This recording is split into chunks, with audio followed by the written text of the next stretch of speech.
नमस्कार साथियों, मैं राकेश वर्मा आप सभी का स्वागत करता हूं आपके अपने परिवार एसएन गुरुकुल पर। साथियों, आप सभी को मैंने पिछले की वीडियो में अवगत कराया था कि क्रांतिकारियों की धरती मुंगेर से क्रांति की लहरें उठ चुकी है और इस क्रांति के लहरें जो उठी है मुंगेर से क्रांतिकारियों की धरती से, बिहार के प्रथम मुख्यमंत्री श्री कृष्ण जी की धरती से, तो वह लपटे पूरे बिहार भर में फैलती नजर आ रही है।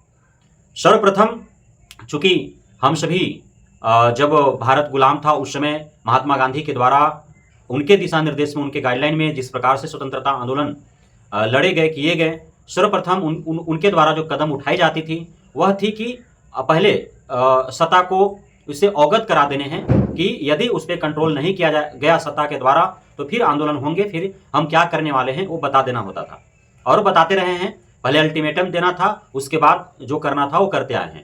इसी प्रकार बिहार में चाहे वो ब्रजवासी सर हों या अमित विक्रम जी हों, उनके द्वारा बार बार आगाह किया जा रहा था शिक्षा विभाग को, मंत्रालय को, बिहार सरकार को कि जो निरीक्षी अधिकारी हैं वो किस प्रकार से शिक्षक, शिक्षिकाओं, प्रधानाध्यापक, प्रभारी प्रधानाध्यापकों का शोषण और प्रताड़ित कर रहे हैं। यदि इस पर अंकुश नहीं लगाया गया, नकेल नहीं कसा गया तो फिर शिक्षक, शिक्षिकाएं, प्रधानाध्यापक, प्रभारी प्रधानाध्यापक मजबूर हो जाएंगे वो खुद ही मोर्चा संभालने के लिए और खुद ही निपटने के लिए। शिक्षा विभाग, मंत्रालय, बिहार सरकार सभी कान में तेल डाल करके सोए रहे। तो जिस पर अब जिसका शोषण हो रहा है, जिसको प्रताड़ित किया जा रहा है, भला वो कब तक सहेगा। अब धैर्य की बांध टूटा और मुंगेर में एक विद्यालय के प्रभारी प्रधानाध्यापक का हाथ छूटा और लाते मुके धर के अहड़ दिया गया। किसको? जो निरीक्षी अधिकारी थे उनको। दरअसल हुआ यूं था कि निरीक्षी अधिकारी विद्यालय में पहुंच चुके थे और प्रभारी प्रधानाध्यापक नहीं पहुंचे थे। तो वो विद्यालय का फोटो लेकर के सभी उपस्थिति पंजी, चाहे शिक्षक शिक्षिका का हो या फिर छात्र छात्राएं का हो या लोग लेखा जोखा का जो भी रजिस्टर था, उस सभी का फोटो लेकर के और डीओ को भेजना प्रारंभ कर दिए। उसी कैंपस में एक और विद्यालय चल रहा था, उसका भी जांच हुआ, लेकिन वहां कोई कमियां खामियां नहीं पाई गई और वे बैठ गए प्रधानाध्यापक के इंतजार में। प्रभारी प्रधानाध्यापक को अब उसी विद्यालय के सहयोगी शिक्षक शिक्षिकाओं के द्वारा खबर पहले ही चली गई होगी, तो वे पूरे तैयारी में आए कि आज जो है जो निरीक्षी अधिकारी बन करके आया है उसको आज सबक सिखाना है। वो आए, कुर्सी पर बैठल था निरीक्षी अधिकारी, धर के गर्दनियां ममोड़ के और पटक दिए जमीन पर और चढ़ गए उसका कलेजा पर। अब बताओ कि क्या किया जाए, तुम्हें मार दिया जाए या छोड़ दिया जाए। बेचारा हाथ जोड़ पड़ने लगा निरीक्षी अधिकारी, गलती हो गया, गलती हो गया, धर के लाते मुके हड़ दिया गया उनको। अब यह खबर जो है वो आग की लपटों की तरह पूरा बिहार में फैल गया। सारे सोशल मीडिया साइट्स पर जो है, हैंडल्स पर जो है ये खबरें लिखना शुरू कर दिए गए, चलाना शुरू कर दिए गए। समाचार पत्रों में भी अगले दिन छप करके आया, पूरा मामला खुल करके आया कि क्या कुछ मामला था। लेकिन अब शिक्षा विभाग वह जो मुजफ्फरपुर के कुढ़नी में जो हुआ था डीओ के साथ, उससे सबक सीख चुका था, चूंकि उसमें उस मामले में प्रधानाध्यापक का जीत हुआ है हाईकोर्ट से। उस समय एक पक्षीय कार्रवाई करते हुए और शिक्षा विभाग ने प्रधानाध्यापक को जो है वो निरस्त कर दिया था, उनको निष्कासित कर दिया था, नहीं सस्पेंड कर दिया गया था।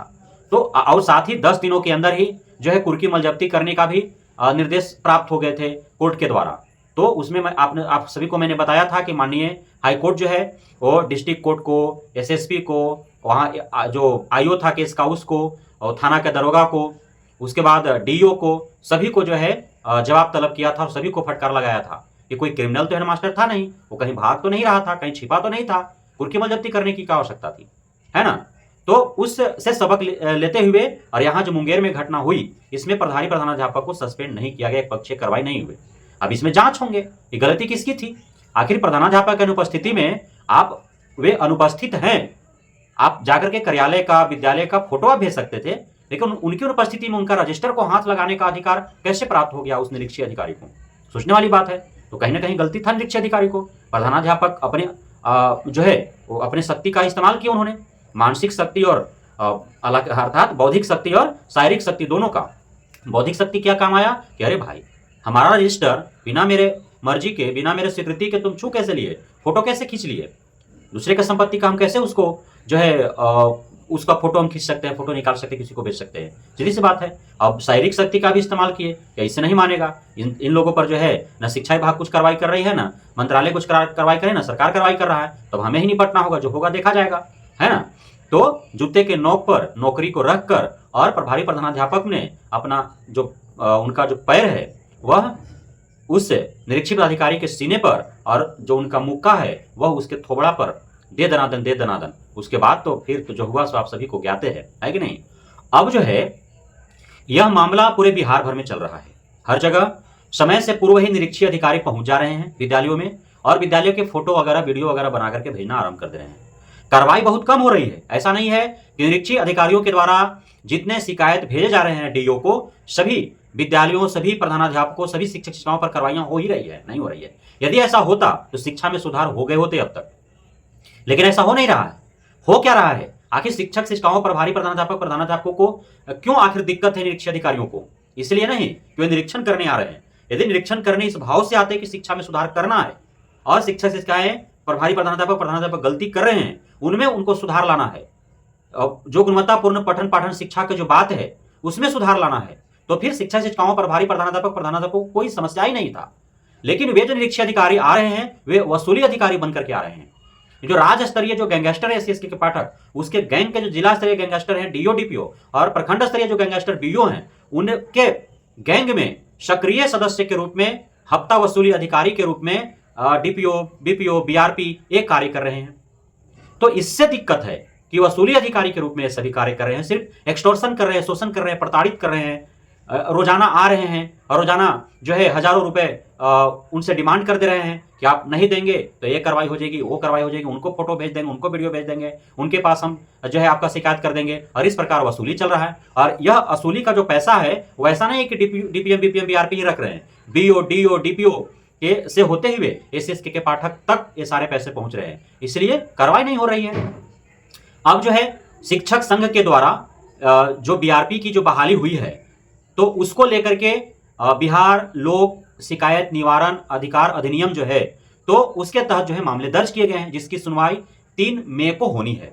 सुनवाई कहां होगा? वह जो परिवादी है उसको ईमेल कर दिया जाएगा, उसको मोबाइल पर मैसेज कर दिया जाएगा। उसमें साफ साफ लिखा हुआ है कि बीआरपी की योग्यता जो थी वह था कि स्नातक ग्रेड का टीचर के रूप में 5 साल का एक्सपीरियंस होना चाहिए, तभी वो बीआरपी बन सकता था। प्रत्येक प्रखंड में 2 बीआरपी की बहाली हुई और प्रखंड के जो प्रखंड पदाधिकारी है उनको द्वारा मांग किया गया है, तो एसएसके के पाठक ने जो है पद की वृद्धि की है, तो उसमें और 1-2 प्रत्येक प्रखंड में जो है बीआरपी की बहाली होगी। तो उसमें जो पुराने शिक्षक शिक्षिका रहे हैं, रिटायर्ड जो रहे हैं, उनको जो प्राथमिकता दी गई है, उनको बहाली की गया है। लेकिन आउटसोर्सिंग एजेंसियों के माध्यम से जब बीआरपी का बहाली प्रारंभ हो गया तो उसमें ये जो योग्यता निर्धारित किया गया था कि स्नातक ग्रेड का शिक्षक 5 वर्षों के एक्सपीरियंस होने चाहिए, तो उसको नजरअंदाज करके जैसे तैसे जिसे मन उसे जो है बहाल कर दिया गया। अब उनके द्वारा जो है कुछ इसमें लफंगे टाइप के लोग भी शामिल हो गए, जो गुंडागर्दी पर उतरे हुए हैं, जो वसूली गैंग के रूप में कार्य कर रहे हैं, वसूली गैंगस्टर के रूप में कार्य कर रहे हैं। जिस प्रकार से लेवी वसूली किया जाता है, जिस प्रकार से हफ्ता वसूली किया जाता है, उसी प्रकार से कुछ लुच्चे लफंगे जो है आउटसोर्सिंग एजेंसियों से पैसा दे करके 2-3 लाख रुपया बीआरपी के रूप में बहाल हो चुके हैं और वे विद्यालयों में जाकर के और शिक्षक शिक्षिकाओं को तंग कर रहे हैं। तो उन पे कार्रवाई हेतु मामला दर्ज किया गया है, जिसकी सुनवाई 3 मई को होगा। तो उसके बाद जो है जवाब तलब किया जाएगा शिक्षा विभाग और आउटसोर्सिंग एजेंसियों से कि जो शिक्षा विभाग के द्वारा जो योग्यता निर्धारित किया गया था उसको अनदेखा करके आउटसोर्सिंग एजेंसियों ने क्यों अयोग्य लोगों को जो है बीआरपी के रूप में बहाल किया गया, जो अब गुंडागर्दी कर रहे हैं विद्यालयों में जाकर के वो हफ्ता वसूली कर रहे हैं। यह पूरे बिहार भर की खबरें हैं, ऐसा नहीं है कहीं 1-2 प्रखंड या 1-2 जिला से आ रही है। पूरे बिहार भर में ऐसे ही पूरा जो है एक अराजकता सा फैला हुआ है, एक जो है ऐसे माहौल उत्पन्न हो गया शिक्षा विभाग में जिसकी कल्पना भी नहीं किए गए थे पूर्व में कि एसएसके के पाठक की ईमानदारी का बखान माननीय मुख्यमंत्री सदन से करते रहे हैं। उस एसएसके के पाठक के नाकों के तले, आंखों के सामने और उसी के निगरानी में इतना अराजकता फैल जाएगा शिक्षा विभाग में। एक प्राथमिक विद्यालय से लेकर के विश्वविद्यालय तक में अराजकता फैला हुआ है और एसएसके के पाठक बिल्कुल ही शांत होकर के और वह जो है सभी कुछ देख रहा है, निरेख रहा है और जितने जो है उगाही हो रहे हैं उसका हिस्सेदारी जो है वो ले रहा है। आउटसोर्सिंग एजेंसियों के माध्यम से जो भी कार्य किए जा रहे हैं, जो भर्तियां की जा रही है, उसमें हजारों करोड़ रुपए का कमीशन के रूप में, घूसखोरी के रूप में घोटालेबाजी की गई है, जिसका हिस्सेदारी जो है एक प्रखंड शिक्षा पदाधिकारी से होते हुए, जिला शिक्षा पदाधिकारी, जिला कार्यक्रम पदाधिकारी से होते हुए और पहुंचा है एसएसके के पाठक तक। और एसएसके के पाठक जो है शिक्षा मंत्री और मुख्यमंत्री को भी हिस्सेदारी दे करके उनका मुख जो है वो बंद कर रखा है। इस वजह से शिक्षा विभाग में आजाद भारत के इतिहास का पूरे भारतवर्ष में सबसे अधिक घोटाला हो रहे हैं, जिसका जो है बिहार सरकार और शिक्षा मंत्रालय का किसी प्रकार से कोई चिंता नहीं है। वो हो रहे हैं, उसका पैसा उन तक पहुंच रहा है, वो शांत जो है अजगर की तरह बैठे हुए हैं। अब अभी जो उनकी प्राथमिकता बन रही थी कि इन अधिकारी पदाधिकारियों के ऊपर फन मारने का और डसने का, इन्हें निकाल बाहर करने का, लेकिन वे पैसा लेकर के और वे उनके शरीर पर केंचुल छा गया है, वो एकदम निष्क्रिय हो चुके हैं। तो ये मामले हैं। अब कैसे इस पर आखिर अंकुश लगाया जाए, नकेल कसा जाए? तो अब शिक्षक शिक्षिकाएं हैं खुद मोर्चा संभाल चुके हैं। अब जहां भी इस प्रकार की उगाही करने के लिए कोई भी निरीक्षी अधिकारी आएगा, चाहे वो डीओ हो, डीपीओ हो, बीओ हो, डीपीएम हो, बीपीएम हो, बीआरपी हो, अन्य कोई निरीक्षी अधिकारी के रूप में आए, यदि वह शिक्षा में सुधार के भाव से आएगा तो उसके साथ एक शिक्षक बनकर के, एक प्रधानाध्यापक बनकर के और ससमान उसके साथ पेश आया जाएगा। लेकिन यदि वह वसूली अधिकारी बनकर के आया तो फिर ब्रजवासी सरकार जो डंडा दिया हुआ है शिक्षक शिक्षिकाओं को, उस डंडे का इस्तेमाल करके और सर फोड़ दिया जाएगा। यह शिक्षक शिक्षिकाओं ने ठान लिया है। तो अब निरीक्षी अधिकारियों को सोचना और समझना है कि वे किस भाव से विद्यालयों में जाएं, क्योंकि मुंगेर से जो लपटें उठी है वह पूरे बिहार भर में फैल चुका है।